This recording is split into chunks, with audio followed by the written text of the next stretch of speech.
आइए बेटा अब डिस्कस करते हैं important characteristics of gravitational forces. देखिए क्या क्या कैरेक्टरिस्टिक्स हैं इनके।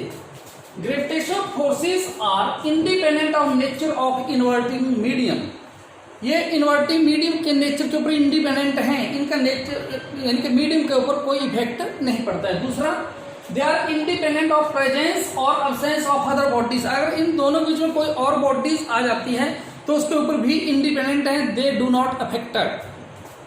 दे are gravitational forces are independent of nature of size of body.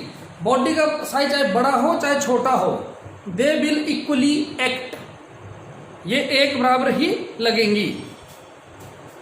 Gravitational forces from action and reaction pair यानी कि इक्वल है, जो हमने पढ़ा F12 = -F21 such that gravitational forces are equal in magnitude but opposite in direction. ये equal in magnitude हमारे पास आया F12 = -F21, तो ये इक्वल इन मैग्नीट्यूड है बट ऑपोजिट इन डायरेक्शन है, therefore they obey Newton's third law of motion.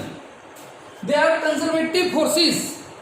क्या होते हैं conservative forces? They depend upon initial and final position not the path followed by the object. यानी कि ये initial और final position के ऊपर डिपेंड करेंगे, ना कि उनके कौन से पाथ में फॉलो कर रही हैं।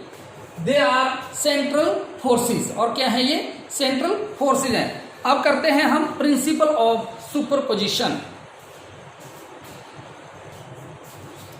यस बेटा, तो अब देखते हैं क्या है प्रिंसिपल ऑफ सुपरपोजिशन। देखिए पहले principal of superposition states that the resultant of gravitational force acting on a particle due to number of point masses is equal to the vector sum of the forces exerted by the individual mass of the given particle।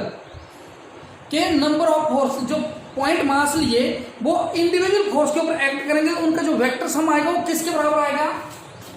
F = F01 plus F02 plus F03 plus so on plus F0n। ये इसकी statement है।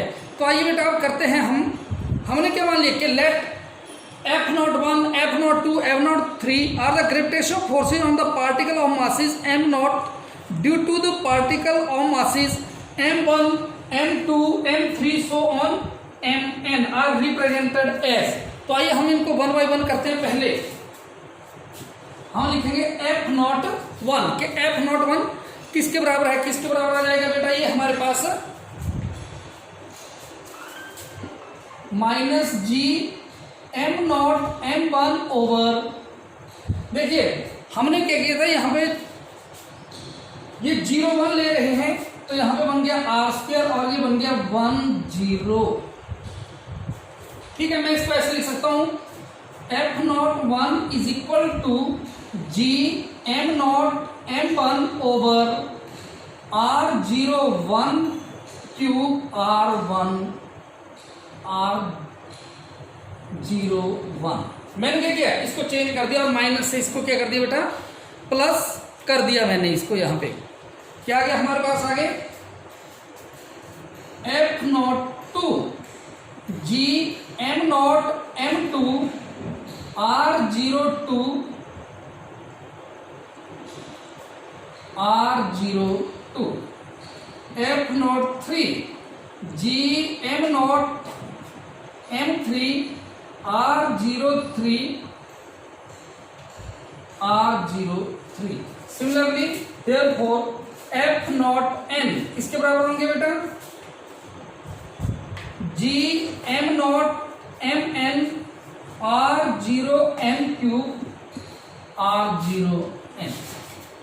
इन सारी values को, ये आपकी question 1 है, put F01 F02 so on F0n इन 1। किसमें put कर दो? इक्वेशन नंबर 1 में। क्या बन गया?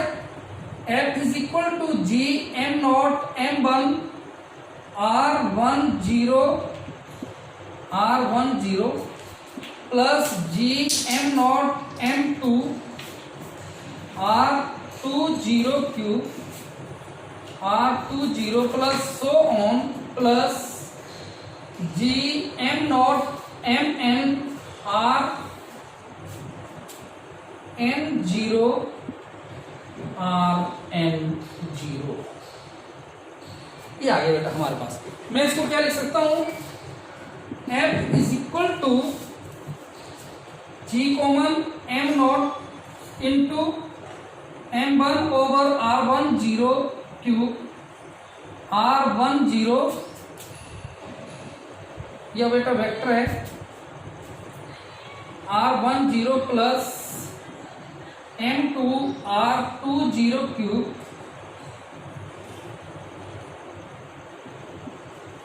Plus so on plus M N R N zero R N, ये आ गया हमारे पास। मैं इसको जनरल फॉर्म में कैसे लिख दूंगा, F is equal to G summation I is equal to 1 to I is equal to n M I M O over are